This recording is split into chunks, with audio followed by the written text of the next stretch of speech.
Diagonale TV, 7 mars 2009, Topalov, Kamsky, partie numéro 4 avec Aurélie Dacalor. Bonjour, bienvenue sur Diagonale TV spéciale Topalov Kamsky. Eh bien, nous recevons, pour commenter ce match exceptionnel, demi-finale de championnat du monde, nous recevons une nouvelle invitée sur Diagonale TV qu'on va vous présenter aujourd'hui. C'est Aurélie Dacalor. Bonjour. Bonjour. Alors Aurélie, tu es donc une joueuse d'échecs, évidemment. Évidemment. Alors, tu officies depuis de nombreuses années dans le milieu échiquier. Alors, tu as été plusieurs fois championne de France, en fait, chez les jeunes. C'est vrai. Et notamment dans les championnats mixtes. Hein. Alors, tu as gagné les championnats féminins, puisqu'il y a des championnats féminins, parce qu'il n'y a pas encore assez de filles, donc on essaie de les encourager aussi pour qu'elles jouent. Mais tu as gagné aussi un championnat toute catégorie. Donc, chez les garçons, on dit, mais en fait, c'est mixte. Ouais. En poussin. Donc, c'était en quelle année, ça? C'était en 89. 89. Donc, ça, c'est un très bon résultat. Il y a très peu de filles qui ont gagné chez les garçons, en fait, qui ont gagné en mixte, hein, en fait. Il y a qui d'autre? Qui c'est qu'il y aurait d'autres? Bien sûr, Marie Sebag. Oui. Bien sûr. Et puis certainement d'autres que je connais moins parce que... Je suis pas sûr qu'il y en ait beaucoup. Hein. Peut-être Mathilde Conjou, peut-être, ou pas loin, peut-être. Je ne sais pas si elle a gagné, mais peut-être pas loin. Je ne sais pas non plus, à vrai dire. Voilà. Marie Sebag, sûr. Donc tu as gagné en poussin chez les mixtes. Tu as gagné chez les filles en quelle catégorie aussi? Il me semble bien Benjamin, cadette, et puis quelque chose comme ça. Ouais. Et il y avait d'autres filles qui jouent encore, contre qui tu avais gagné à cette époque-là, et qui sont encore actives Il y en a encore qui jouent, mais beaucoup malheureusement ont abandonné. Hein. Ouais, les filles choisissent de fonder une famille et pas de jouer aux échecs toute la vie souvent. Donc, mais c'est pas incompatible. Ça l'est pas, mais ça réduit vachement la possibilité de faire des tournois comme en font les messieurs en tout cas. D'accord. Donc il n'y en reste plus beaucoup. D'accord. Donc plusieurs fois championne de France, donc respect déjà, hein, parce que même chez les jeunes, il faut quand même le faire. Hein. Moi, je n'y suis jamais arrivé. Hein. Et alors, tu joues aussi aujourd'hui donc pour le club l'UTS Échecs en fait à Paris. Exactement. Donc qui est dirigé par Yves Lamorel. Yves Lamorel, qui est un monsieur qui est très actif dans les échecs depuis des années, des décennies, on va dire, hein, très connu. Moi-même, dans ma province éloignée bordelaise, quand j'étais petit, dans les années 80, j'entendais parler d'Yves Lamorel, donc c'était quand même quelqu'un qui fait des choses. Alors, tu joues le top 12 féminin, évidemment, avec l'UTS Échecs, et tu joues aussi le top 16, donc il y a le championnat mixte, là aussi, pour la place féminine, en fait, parce qu'il y a une féminine, il y a un échiquier féminin obligatoire dans chaque équipe. Et heureusement. Et alors, tout récemment, tu as fait une super performance puisque tu as battu la multiple championne de France, Almira Skripchenko. Et oui, le monstre Almira. Ça arrive. Alors, tu avais déjà plusieurs fois joué contre elle? Pas du tout, c'était la première fois. Alors, raconte-nous comment ça... Mais comment ça s'est passé? C'était une partie d'échecs. J'ai joué contre Almira, mon jeu à moi, puisque je ne connais pas la théorie. Et puis il se trouve que j'ai gagné parce que j'étais tenace et que j'ai sans doute bien joué sur là et qu'elle était peut-être pas très en forme, elle, au contraire. Donc, voilà comme ça s'est passé, et puis j'ai gagné. Alors, on va voir ça tout à l'heure, parce qu'on va regarder un petit peu cette partie aussi, en marge de ce match Topalov-Kamsky, très important à suivre. Donc, grand maître international, Almira Skripchenko, multiple champion de France, donc c'est pas évident quand même de gagner. C'est la preuve aussi qu'on peut avoir donc un niveau de fort amateur, puisque c'est ton niveau, tu as un niveau de fort amateur. Et tu peux gagner contre un maître international ou un grand maître international. Ben oui, c'est des choses pas impossibles, ça arrive. En criant correctement, des fois, on arrive à faire de belles choses. Voilà. Alors, qu'est-ce que tu dirais pour les filles qui veulent jouer aux échecs? Pour les filles qui veulent jouer aux échecs, il faut travailler, c'est comme toute chose. Sans travail, on ne progresse pas. Il faut essayer d'affronter des joueurs, notamment plus forts que soi, c'est comme ça qu'on progresse aussi. Et puis, il faut croire en ses idées parce qu'elles ne sont pas forcément mauvaises et qu'à l'instant, on trouve des fois de belles choses. Alors, et à celles qui diraient, oui, mais le jeu d'échecs, c'est un jeu de garçons, c'est comme les maths, bon, c'est pas pour les filles. Dommage. Non, je trouve pas. On ne se bat pas avec des poings, il n'y a pas de ballon, c'est le cerveau qui s'en occupe. Et donc, je pense qu'on peut faire des matchs de cerveau avec les hommes sans complications extrêmes, quoi. Voilà, donc ça c'est envoyé, ça c'est bien. Donc, alors, on va voir ta partie, alors parce que c'est quand même une grosse perf, hein, quand un amateur bat un grand maître international. Surtout Almira Skripchenko, qui n'est pas la dernière venue, multiple championne de France. Non, mais elle est monstrueuse. joueuse. Il n'y a pas de match normalement. Voilà, il n'y a pas de match. Oui, on va rappeler ton niveau Hello. Tu as combien? 2000 et quelques donc. J'ai 2040 Hello. 2040. Tu as fait plus déjà? Tu as eu des classements supérieurs? Je crois que mon plus fort Hello était environ 2160 Hello. D'accord, donc tu es aussi entre 2002 à peu près, 2000 et 2002, voilà, en fonction des années. Bon. Ouais. On va voir cette partie très rapidement. Et surtout le moment crucial de cette partie. Donc c'était au top 12 féminin. Tu joues donc avec les noirs. Alors on va peut-être même se mettre du côté noir carrément. Et puis je ne sais pas jouer avec les noirs, c'est bien là le drame. Alors tu ne sais pas jouer, mais tu arrives à gagner quand même face. Alors on va voir cette partie. Donc c'est une scandinave, hein, ce coup D5 ici. Ça s'appelle une défense scandinave avec une variante un peu folklorique. Un peu folklorique d'Amnesty, mais qui se joue, mais qui est effectivement peut-être un bon moyen de sortir l'adversaire de ses préparations. Des sentiers battus, voilà, exactement. Alors on va dérouler un petit peu les coups, on va voir. Alors tu as joué, on voit dans cette partie un jeu plutôt resserré. Alors on va voir que c'est très intéressant ce qui s'est passé dans cette partie. C'est un peu une bombe à retardement, ça n'a l'air de rien et visuellement c'est assez moche, mais en tout cas ça tient la route. Voilà, on voit ici que la dame noire ici a l'air de partir un petit peu hors jeu, mais elle a quand même un œil sur le centre, elle n'est pas tout à fait exclue du jeu. Ici, Almira a cloué ici le cavalier D7, on a l'impression que les noirs sont quand même très très resserrés. Mais le développement se continue tranquillement, petit roc, le cavalier sort. Sur le centre, oui. Voilà. Hein, on voit que tu as fini ton développement, tu as placé tes pièces, donc toutes les pièces sont sorties, tu as fait le roc, donc tu as suivi les grands standards de l'ouverture. Exactement. Hein, voilà, comme quoi on peut battre un grand maître en suivant les principes du jeu d'échecs. Voilà, donc ça c'est mieux d'ailleurs, hein, parce que sinon... Il vaut mieux. Voilà, donc là ici attention, puisque Almira joue le coup D5, donc le fou E3 attaque, hein, vous voyez bien, regardez ici, le fou E3 attaque la dame, donc c'est un coup vicieux, puisqu'il attaque à la fois au centre et il attaque la dame. Donc le coup dame A8 est intéressant puisqu'évidemment il contre-attaque sur le fou C6. Si les blancs prenaient ici, évidemment le fou C6 sauterait. Donc il faut que les blancs échangent d'abord le fou B7. Et ici, Almira joue le coup cavalier C6. Alors peut-être qu'elle aurait pu aussi prendre ici sur le... Est-ce qu'elle aurait pu prendre ici sur le pion E6? Non. Je pense que je prends le cavalier qui se trouve gratuit. Là. Voilà, donc ça perd une pièce. Donc elle n'a pas le temps en fait de prendre ce pion ici. Donc elle attaque d'abord la tour, et la tour juste à temps vient protéger la case E6. C'est important parce qu'on veut reprendre E6 de la tour et pas du pion pour pas casser la défense du roi. Ça faiblir davantage, oui. Donc pion prend, tour prend, ici dame F3, donc on voit la suite. Alors ici, voilà, un coup important ici. Ah oui, mince, alors, je crois qu'on... Enfin, c'est pas grave. Voilà ce qui se passe. Ici, voilà, le fou, alors attention ici, le fou attaque le cavalier et la tour, ici, 4 est attaquée. Voilà, le coup dame 8 protège la tour. Et là, le problème que Almira n'a pas vu, en fait, sur ce coup-là, c'est que le cavalier C6, ici, n'a plus de case de sortie. Et voilà, en fait, c'est ça qu'elle a raté. Exactement. Voilà. Entrée gratuite, sortie payante, elle n'a pas dû le voir. Entrée gratuite, sortie payante, c'est pas mal. Regardez ce cavalier, toutes les cases ici sont prises par les noirs. Ici, c'est protégé par les tours, ici par la tour. Et donc ce cavalier n'a plus du tout de case de sortie. Et malgré ce que joue Almira, c'est-à-dire l'échange ici du cavalier F6, la dame E8 protège bien la tour E4. Peut-être qu'elle s'est dit que je ne voulais pas doubler, elle n'a pas calculé jusqu'au bout, voilà. Je sais pas.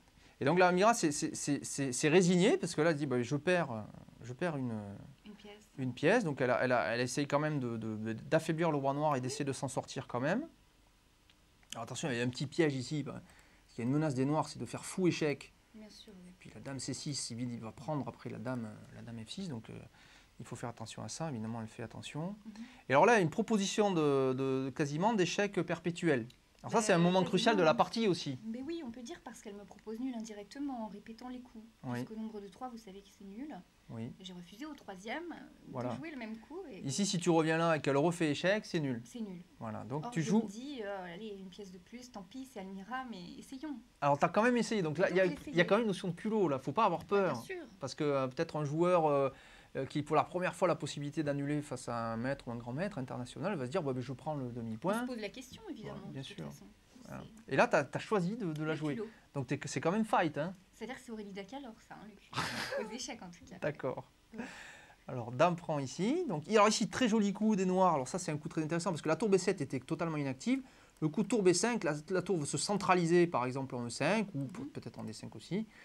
Ou en C5. Enfin, en tout cas, elle rentre en jeu alors qu'en B7, elle ne jouait pas. Donc, très important. B8, l'idée est là. Hein. C'est de la recycler par ici. Voilà. Donc, échec. Le jour bouge. Ici, les blancs essayent de mettre les tours au centre. Voilà. Il y a des échanges ici. Ouais. Voilà, il y a des prises ici, tac, et on va voir la fin. Voilà, échec au roi. Voilà. Le roi doit aller sur la case H1. Mhm. Et là, roi F8. Alors, coup étrange, mais en fait, roi F8, c'est fait pour éviter le coup dame D8 qui était pénible. Qui est pénible parce qu'il répète les échecs Voilà. et puis il m'embête un peu. Il me laisse pas la marge de manœuvre que je souhaite. Donc, je réduis un petit peu les possibilités pour Elmira. Exactement. Donc, si dame H7 pour essayer de créer des menaces sur le roi, essayer de menacer des choses. Mais en fait, c'est difficile, hein, les blancs sont déjà potentiellement perdus. Donc, fou des 4 très intéressant parce que 1, ça libère le potentiel de la tour ici sur le roi. Et puis 2, ça bouche la tour D1 qui ne peut plus pénétrer dans le camp adverse. Ouais. Petit échec. Et la roi G8, il n'y a plus d'échec. Voilà, fini. Les blancs ne peuvent plus. Et après, comme dame ça, C6, encore un coup d'Almira. Dame 2, et c'est terminé parce que les blancs ne peuvent plus parer le mat. Il n'y a pas d'échec, il y a juste un échec ici possible. Et après, roi G7, il n'y a plus d'échec. Voilà. Enfin, même pas, il y a la dame, d'ailleurs, la dame 2 qui prendrait la dame ici, d'ailleurs. Et si on fait un échec là, il suffit de bouger le roi. Et c'est terminé. On ne peut plus parer l'échec en mat en H2. Donc, une très belle victoire. Alors, une petite erreur d'Almira qui a laissé donc, ce fameux cavalier en prise. Et oui. Un oubli peut-être. Voilà, un oubli, mais qu'il fallait quand même, voilà, ici, il fallait voir que ce cavalier ne peut pas sortir. Et oui. Donc c'est une position resserrée où les noirs, finalement, en quelque sorte, ont tendu un piège aux blancs Un peu. qu'ils n'ont pas vu. Donc une belle victoire, c'est pas mal ça. Oui, c'est bien. T'es contente de ça? Alors ça a fait Bien du sûr. buzz sur Internet. Hein. C'est vrai? Ah ben oui, tous les sites. Chess et stratégie, on a parlé. Oui. Ça, Ah. je sais puisque j'ai rencontré ces gens. Voilà, le site fédéral aussi. Oui. Hein, voilà, donc ça a quand même fait du... C'est quand même un résultat, ça s'appelle une perf. Oui, c'est une paire. Voilà, C'est pas une, nier, ça, voilà, c'est sûr. c'est une belle perf. Ouais. Voilà. Alors, qu'est-ce que tu conseillerais justement aux joueurs qui rencontrent des joueurs beaucoup plus forts qu'eux, des grands maîtres ou des maîtres Je crois que c'est justement le moment de croire vraiment en ces idées. Parce que quand on ne connaît pas la théorie, comme c'est mon cas malheureusement, on entre dans des sentiers que les joueurs forts connaissent dans la théorie. Or, l'idée, c'est plutôt peut-être de créer, sans prendre trop de risques évidemment, mais de créer quelque chose qui tienne debout pour jouer le jeu. Créer et voir ce que ça donne. Et c'est ce que j'ai fait dans cette partie. Finalement, je m'en sors plutôt bien. Oui, oui, très bien, un bon point. Voilà. Il ne faut Voilà. pas avoir peur vraiment de ces idées, il faut aller au culot. Voilà. Et ça a aidé ton équipe aussi à marquer un point important Pas vraiment, parce qu'on n'avait pas le niveau pour cette compétition. Le but était justement de faire quelques Donc ça n'a pas performances, suffi quoi. quand même pour l'équipe. Non, malheureusement, non. Non. Les autres filles n'ont pas fait aussi bien. Non, mais ça leur a fait très plaisir que je puisse gagner cette partie. D'accord. C'était comme une victoire pour nous ce jour-là. donc. D'accord. Mm. Alors on va passer, peut-être si on peut revenir sur le plateau au niveau caméra. Voilà, juste parce qu'on va passer maintenant à la partie du jour. Alors, est-ce que tu suis ce match Topalov-Kamsky? Un petit peu, bien sûr, oui. Voilà, alors tu as suivi un peu ce championnat du monde entre Anand et Kramnik. Tu as vu donc la belle victoire d'Anand. Oui. Et alors, le vainqueur, donc Anand, doit jouer contre le vainqueur de ce match, Topalov-Kamsky. Alors, est-ce que tu connais un peu ces joueurs? Est-ce que tu suis les parties des top joueurs? Mais pas tous, non. Et puis, j'ai pas vraiment de temps, malheureusement, parce que je travaille beaucoup aussi. Mais ça m'intéresse parfois, bien sûr, de regarder ces parties parce qu'elles sont vives et de très bon niveau, bien sûr. Donc, on apprend des choses. Alors, on va parler aussi d'une autre facette de ta personnalité, puisqu'en fait, tu es dans l'équipe, tu vas donc être au comité directeur en fait, de la fédération, puisqu'il n'y a qu'une seule liste, donc les élections sont déjà, disons, faites. Oui. Bon, il y a quand même un vote, mais Bien bon, sûr. les élections sont faites. Alors, tu seras donc dans ce nouveau comité directeur, tu as été appelé par Jean-Claude Moin.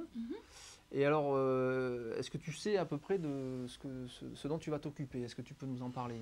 Eh bien, je crois que j'aurai pour tâche d'essayer d'interpréter certains textes qui ressemblent à du droit, puisque c'est mon métier actuellement. Donc, Voilà, donc tu fais du droit. Mhm. Tu es conseiller juridique, c'est ça? Non, ou- je suis une juriste en herbe, en fait. En herbe, comment ça en herbe? En herbe, parce que ça fait pas très longtemps que je fais ça. D'accord. Ça me plaît beaucoup, mais en tout cas, je débute encore. Et donc, je sais lire le droit, ça peut être utile pour la Fédération française des échecs. Et puis, j'ai une petite expérience dans le droit de propriété intellectuelle et on s'intéressait avec Jean-Claude Moin au droit d'auteur sur les parties d'échecs. Oui, ça fait des années Ce qui est une que idée ce très sujet, intéressante. bien sûr. Oui, ça a été ouais. soumis au Sénat Ouais, et tout. ouais. On va essayer de regarder ça de plus près, voir ce qu'on peut en tirer. Et voilà. Pour l'instant, on n'a pas réussi au niveau international, en tout cas, ils n'ont pas réussi. Ça fait à en faire quelque chose. C'est vrai que c'est un truc pas évident. Pour les jours d'échecs, ça pourrait être très intéressant. Une manne peut-être de revenus pour certains. Alors, oui. Alors après, le problème des droits, évidemment, il faut que les gens achètent quelque chose. Alors, est-ce que ça serait sur les livres aussi ce qui pose fonctionner problème, voilà, évidemment. Ouais. bien sûr. Enfin, donc voilà, donc des sujets qui peuvent être effectivement intéressants à creuser. Et puis il y a d'autres problèmes de droit qui peuvent survenir aussi. Exactement.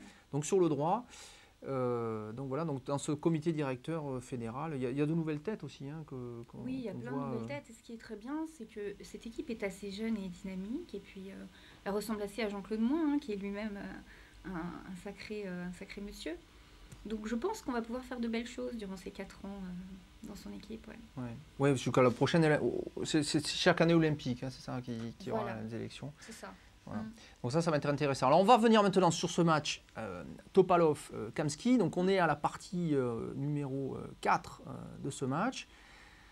Kamsky a les blancs face donc à Topalov. Donc le match se joue en Bulgarie chez Topalov. C'est en 8 parties. Et on va voir donc cette partie qui débute par le coup E4. Voilà, donc on va voir la suite E5 ici, cavalier F3.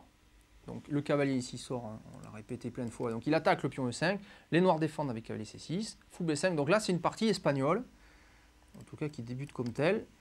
On attaque ici le défenseur du pion E5, les noirs attaquent le fou, qui recule, cavalier F6, petit roc, on déroule un peu les coups, c'est la théorie, on ne va pas passer là-dessus. Maintenant, si vous voulez approfondir la théorie de la partie espagnole, je vous invite à vous reporter aux leçons Diagonale TV sur la partie espagnole, pour vous expliquer les idées. Voilà, D6, C3. Donc là, l'idée des blancs, c'est d'envisager le coup D4 tôt ou tard. Alors, on ne va pas faire trop tôt, parce que les noirs pourraient clouer le cavalier F3 qui défend la case D4, mais on prépare ce coup D4. On peut jouer D3 avant de jouer D4. Donc c'est un coup classique dans l'espagnol, petit roc pour les noirs. Donc on joue H3, voilà, pour éviter ce fameux coup de fou dont on vient de parler, fou B7. Et là, D4, c'est l'heure, là, les blancs, voilà, prennent le centre, ici, enfin, en tout cas, mettre une petite pression au centre. Sortent leurs pièces. Donc tour 8. Alors ce coup tour 8 est connu pour proposer implicitement la nulle en fait. Tu connais le... Oui, j'ai déjà joué ça l'espagnol quand j'étais un peu petite. Ouais. Oui. Et effectivement, ça revient souvent ce coup tour 8 évidemment. Hein. Parce que les blancs peuvent jouer le coup cavalier G5. Ouais. Cavalier G5. Et regardez, le fou B3 attaque F7 et le cavalier attaque. Donc les noirs ont pour seul coup intéressant de revenir en F8. Et dans ce cas-là, les blancs pourraient revenir en F3, et les noirs, s'ils rejouent tour 8 et qu'on rejoue la même chose, on peut arriver à une nulle facile. Alors ça a été un des débats d'une partie Karpov-Kasparov. Ah, oui. Et Kasparov avait une petite moue un peu amusée, parce que Karpov proposait cette variante, alors qu'il était mené au score, donc ce qui n'était pas bon pour lui, et Kasparov a refusé quand même de répéter les coups, alors que c'était bien pour lui de le faire. Donc c'était un peu curieux cette histoire-là. Enfin bon, alors cavalier BD2. Pas soumettre, quoi. Voilà. Fou F8. Alors maintenant c'est fini, hein, parce que si on joue cavalier G5, tout simplement on joue tour E7 et il n'y a plus de problème. Hein, on a développé. Donc quand même cavalier G5, tour E7 quand même. Voilà. D5, attaque le cavalier C6. Alors on bloque le centre avec ça. Alors c'est toujours, ce qu'on dit, c'est une décision responsable. C'est sage. De bloquer le centre. Ouais, c'est assez sage. Après, ça dépend du style de partie qu'on souhaite jouer. Hein. Voilà. Alors on peut aussi tenter de laisser la pression, mais il faut faire attention parce que les noirs aussi peuvent à tout moment prendre en D4, ici, menacer de prendre ici en D4, et il y a la tour, il y a le cavalier, il peut y avoir le fou B7 aussi qui attaque le 4. Qui met la pression, voilà, donc il faut faire attention. Donc D5, on n'a plus ce genre de problème. Et les noirs, voilà, choisissent, alors ça c'est un développement intéressant dans l'espagnol comme ça, on revient en D8, on va passer en D7 et venir soit en C5, soit pourquoi pas en B6. C'est des développements possibles, on est tranquille. Alors, c'est une position de type fermé, alors vous noterez d'ailleurs dans cette ouverture que si à ce niveau-là, il n'y a aucune pièce d'échanger. Hein, pas de pion, pas de pièce. Et on est quand même au 14e coup, c'est très rare. Hein. C'est vrai. C'est une rare ouverture comme ça qui ne propose aucun échange pendant très longtemps. Cavalier 7, cavalier G3, G6, fou C2 qui est classique aussi dans l'espagnol. Alors non seulement, bon, évidemment, je protège ici, je protège le 4. Ici, mais ça peut aussi se jouer contre la poussée F5 qui peut être envisagée, pourquoi pas, par les noirs plus tard. Donc le fou, une fois que le pion est en D5, il est en quelque sorte bloqué. Oui, donc c'est sans doute la meilleure diagonale ici pour lui. C'est sans doute la meilleure ici, ou c'est peut-être le plus souple pour lui, bien sûr. H6, cavalier F3. Alors il y a souvent des manœuvres dans l'espagnol, où le cavalier F3 aussi, bon, il peut faire du travail ici. Alors, il y a un petit travail qui a été fait, parce que forcer les noirs à jouer H6, c'est quand même un petit affaiblissement. Parce que ce pion H6, maintenant, est tapé par le fou C1. Alors, il est protégé, vous me direz, bien sûr, mais ça peut être une cible. Ça reste une pression dessus. Ça peut être une petite pression. Et alors, une idée de développement pour les blancs, c'est aussi de passer par H2 et venir en G4. Et échanger, par exemple, le cavalier F6 et rajouter une pression aussi, pourquoi pas, sur H6. Et si les noirs prennent, le pion en G4 après peut être un bélier pour casser en G5. Exactement. Voilà ce genre d'idées qui peuvent survenir. Donc cavalier B6, là, le cavalier essaie de prendre de l'air de l'autre côté. Là, regardez, il a une case potentielle, hein, et pourquoi pas en C4, hein, même s'il tape sur rien. Hein. Voilà. Et là, voilà, H4. Alors ça, c'est une autre idée de l'espagnol aussi. Voilà, on peut jouer avec ce pion H et essayer de casser, là aussi, Il y a une petite attaque potentielle du côté roi, il faut faire attention. D7. Alors, cavalier H2, voilà, c'est l'heure. Donc cette manœuvre dont on parlait. Alors, maintenant qu'on a joué évidemment H4, on ne peut plus jouer facilement cavalier G4. Il y a le cavalier F6 qui protège et la dame D7. Hein. Mais on prépare aussi le chemin pour la dame. Voilà, donc on protège aussi la cage H5. On peut menacer H5. Évidemment, ça ne serait pas bon pour les noirs de prendre, puisque la case F5 ici serait faible et un très beau cavalier ici en F5. Hein, donc on ne peut pas faire ce genre de manœuvre. Hein. Alors c'est une partie de manœuvre, pour l'instant, toujours aucun échange. Hein, donc regardez ce qui suit. Donc H5, regardez, on affaiblit. C'est le genre de coup classique, on affaiblit, on essaie d'affaiblir le roc, on va échanger un pion ici, pourquoi pas, et on enlève un pion ici sur la colonne F, on l'éloigne du centre. Voilà, donc on affaiblit aussi un petit peu le roi. Tour F8. Alors, cavalier F1, ça c'est encore un coup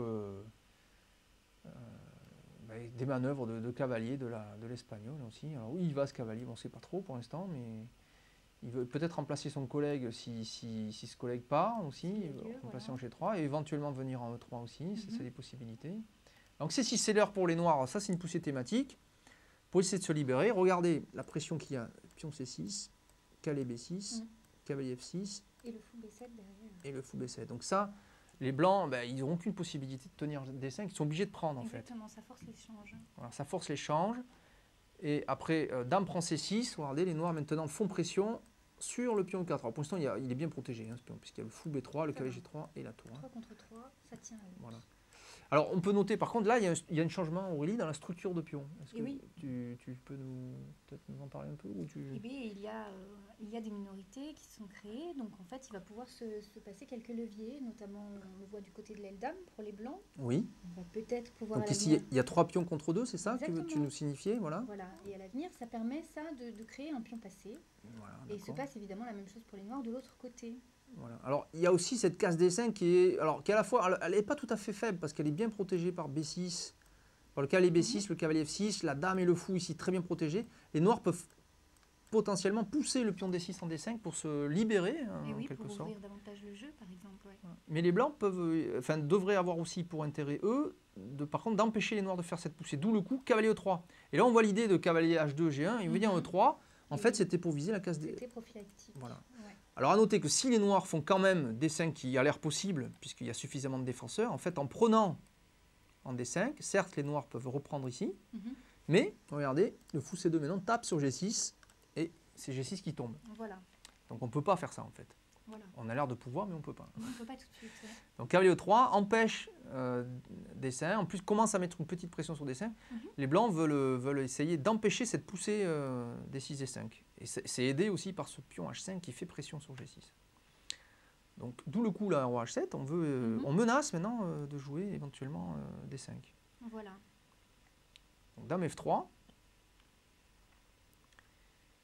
Ah, donc ça, alors, la dame continue à avoir un œil ici sur D5, ici en transparence, entre guillemets. Alors maintenant, il faut se poser toujours la question, est-ce que D5 est possible?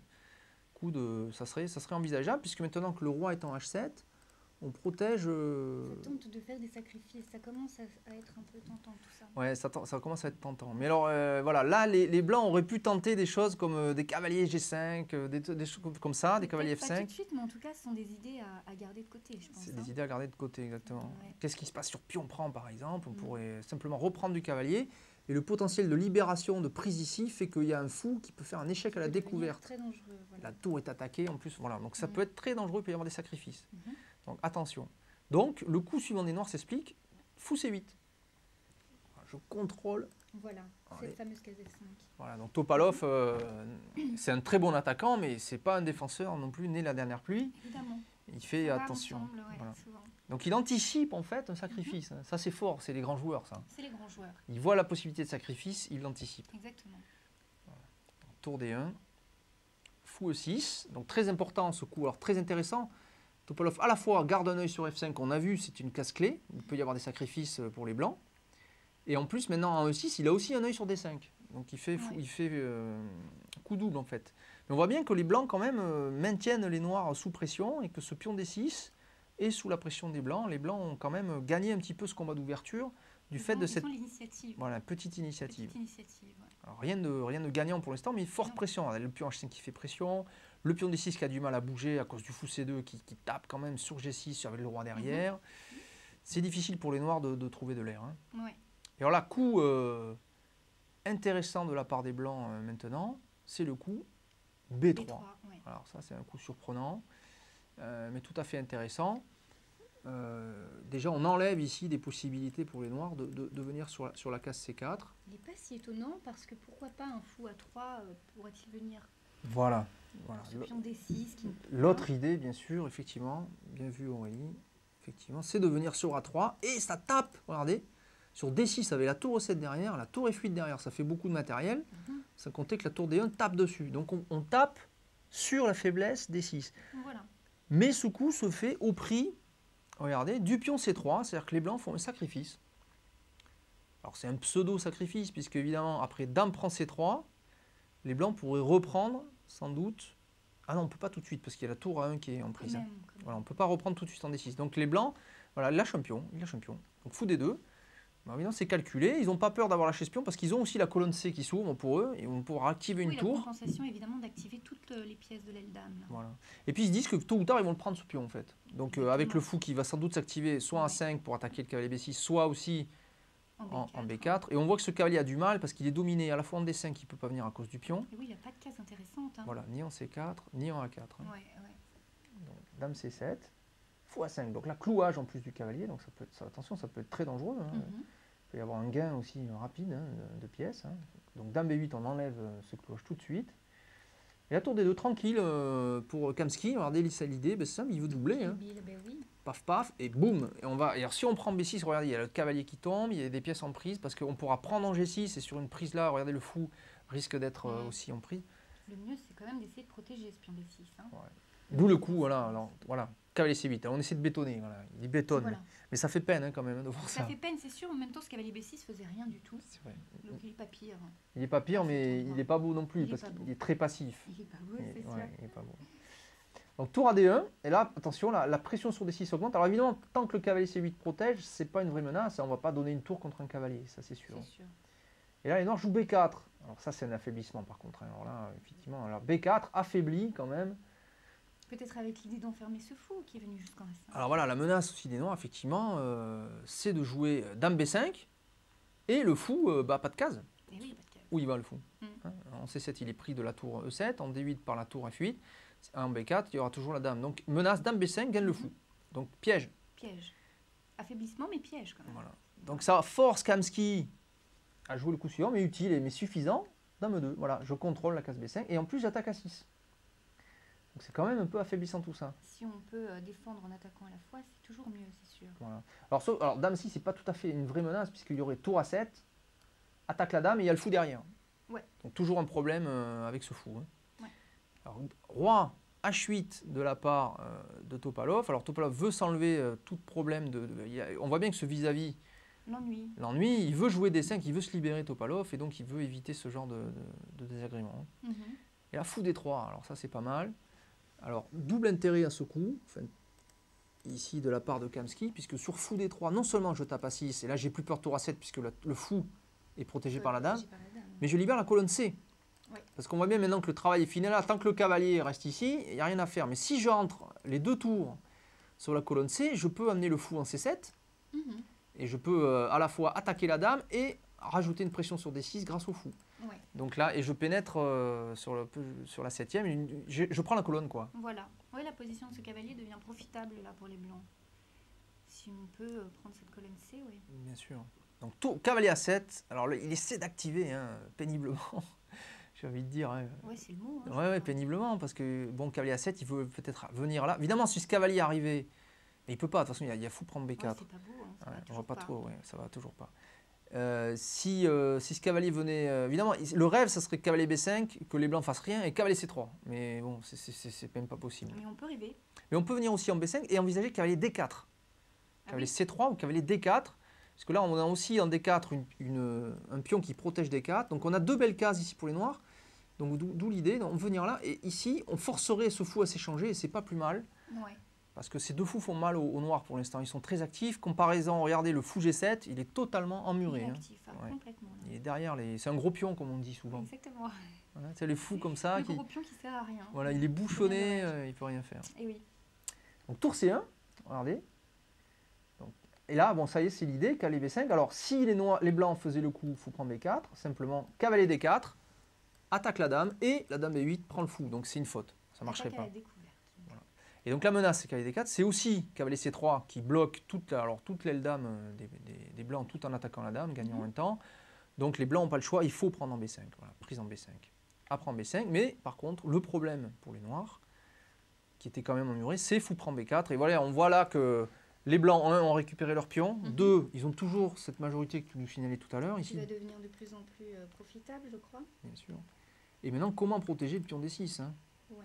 Sans compter que la colonne C aussi est en prise. Et la dame continue à faire pression sur le pion D5. Là, on peut dire que l'avantage des blancs, il est clair. Hein. Là, oui, ça devient un peu significatif. Très bien difficile. Tout est bien placé, là. Tout est bien placé. En plus, ce fou est superbe parce qu'il est en plus derrière le pion B5. Voilà, donc on ne peut même pas l'attaquer. Il est inattaquable. En plus, regardez, il a non seulement le pion D6, mais il a une brochette de pièces. Ouais, ça fait un peu peur. Oui, exactement. Ouais. Donc, tour D7. Regardez, tour C6, donc c'est logique de la part de Kamsky. Donc, on rajoute une pression supplémentaire, regardez, sur D6, qui est protégée que 2 fois. Hein. 3 attaques ici. Tour FD8, donc les noirs n'ont pas d'autre choix que de rajouter. Alors c'est pas plus mal parce que la tour F de toute façon avait pas de jeu. Hein. Oui, autant qu'elle vienne protéger. Autant qu'elle vienne protéger, même si c'est passif. Et regardez le coup suivant, comme ça martèle, pouf, dame D1, regardez, ça rajoute ici une pression. Regardez comme c'est simple, hein, le jeu d'échecs pratiqué par Kamsky. Oui, hein, quand on regarde ça comme ça. Alors, évidemment, si un échange général se fait là, l'avantage des blancs il est clair, hein, il a un pion. Et surtout un pion passé éloigné potentiel avec ces deux pions contre un ici. Donc les noirs protègent passivement en jouant le coup fou F8. Et là, Kamsky, regardez, il a fait dame E2, dame D1. Et regardez maintenant, hop, dame C2. Et il montre, il dit, bon, non seulement j'ai pression sur cette colonne, mais maintenant en plus je prends ici la colonne C complètement. Les noirs ne peuvent pas contester cette colonne. Hein. C'est la propriété des blancs là. Ouais, c'est la propriété, exactement, la propriété des blancs. C'est bien vu ça. Hein. C'est exactement, c'est le terme. C'est juriste. Hein. Ah, c'est juriste, d'accord. Ah oui, c'est vrai. Donc là, roi H7 de Topalov, ça c'est un coup passif, presque un coup d'attente, j'ai envie de dire. Hein. Oui, pour voir. J'ai pas de coup, alors j'attends de voir ce que tu vas faire. Donc fou A5 de la part de Kamsky, attention, la tour D8 va devoir bouger. Alors elle ne peut pas venir en C8 puisqu'il y a tout simplement tour prend avec la dame derrière, donc il faut venir sur la seule autre case, tour 8. On voit bien que les noirs sont ficelés, donc on voit comment Kamsky maintenant va transformer tout ça. Donc H prend G6 échec, on reprend du pion F. Déjà, le roi noir est affaibli. Regardez, on voit bien qu'il y a de l'air autour du roi noir. Regardez le roi blanc, au contraire, qui est bien protégé. Toutes les pièces sont là. Il n'y a aucune pièce noire menaçante. Là, il y a de l'air. On voit bien qu'une pièce blanche sur la 7e, petit échec pénible. Hein. Ça deviendrait dangereux. Et là, regardez, fou C7, ça fait très mal. La dame B8 attaquée. Il va falloir bouger. Et le pion D6 qui tombe. Hein. Et voilà. B7, voilà, ça y est, c'est l'heure. C'est mûr, comme on dit souvent aussi. Donc, c'est mûr pour prendre. Fou prend. Ici, fou F7 encore de la part de Topalov. Et là, simplement, fou B4. Alors, fou B4, l'idée surprenante de ce coup, c'est qu'en fait, la tour C6, moi j'étais surpris au début par ce coup, mais la tour C6 attaque aussi le cavalier là.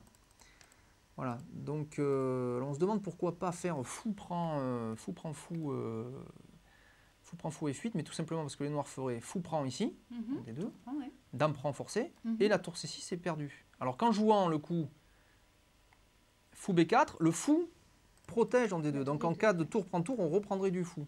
Mais évidemment, les noirs peuvent prendre le fou B4, mais la combinaison qui suit, c'est simple, c'est les blancs maintenant qui prennent, et après dame prend. Regardez comme c'est joli la suite. Tour prend cavalier ici.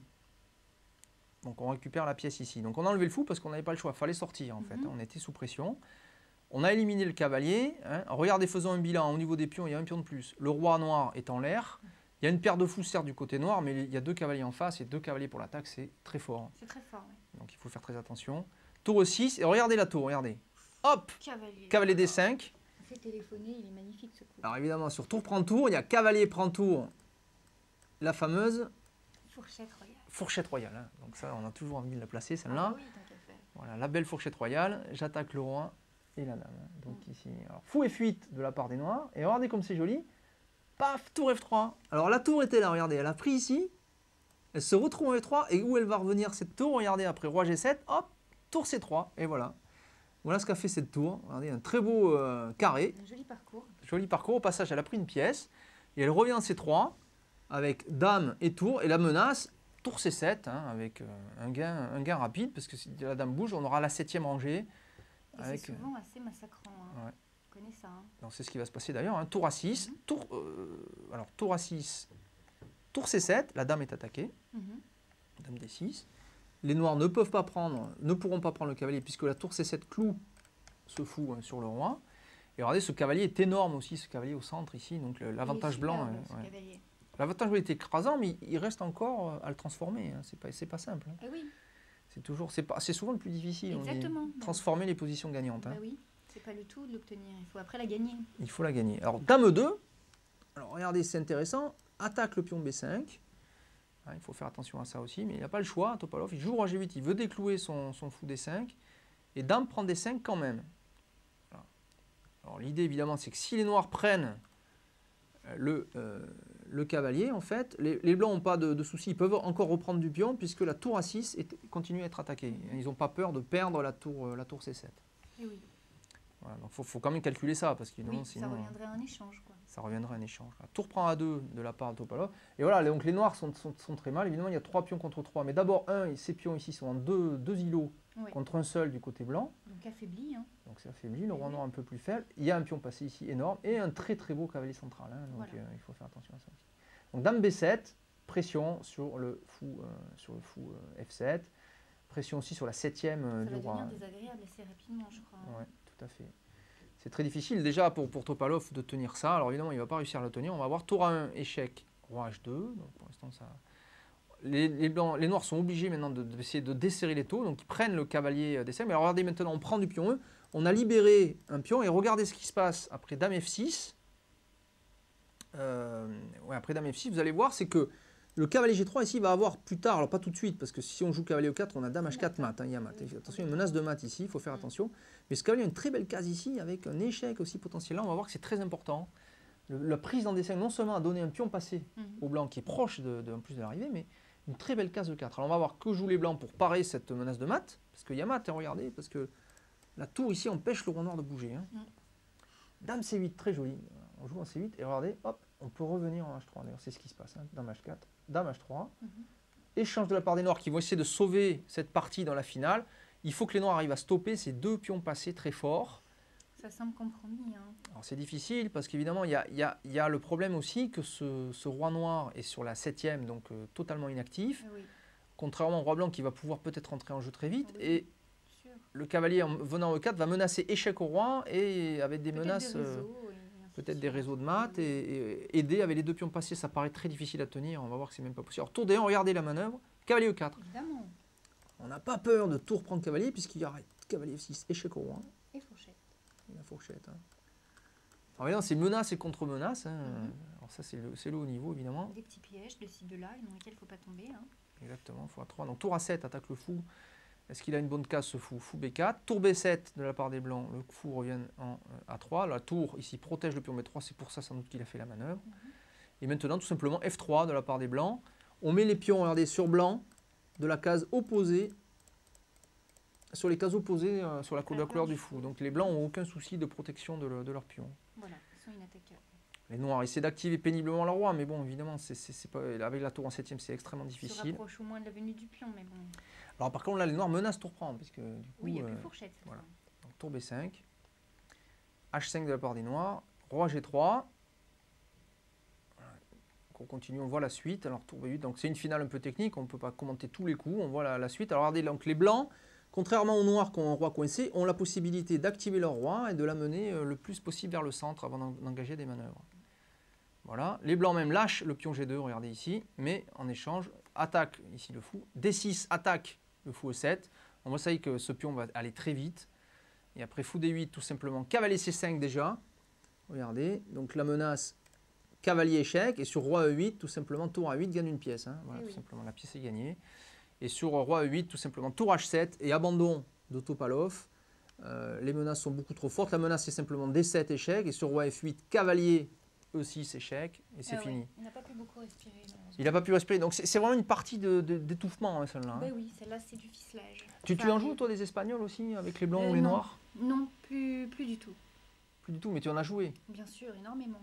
Parce qu'on apprend ça quand on apprend les échecs et que c'est le b.a.-ba parce que ça apprend à développer ses pièces et on y voit plein de petits pièges dans ces Alors pourquoi plus du tout? Tu joues pas au 4 avec les blancs, c'est ça? Non. Ah, et t'as arrêté. Pourquoi? C'est trop... Il y a des variantes qui t'embêtaient ou... C'est surtout qu'il faut connaître beaucoup de théorie sur E4 et que je la connais pas assez pour pouvoir le faire. Et sur D4, tu penses moins? Moins.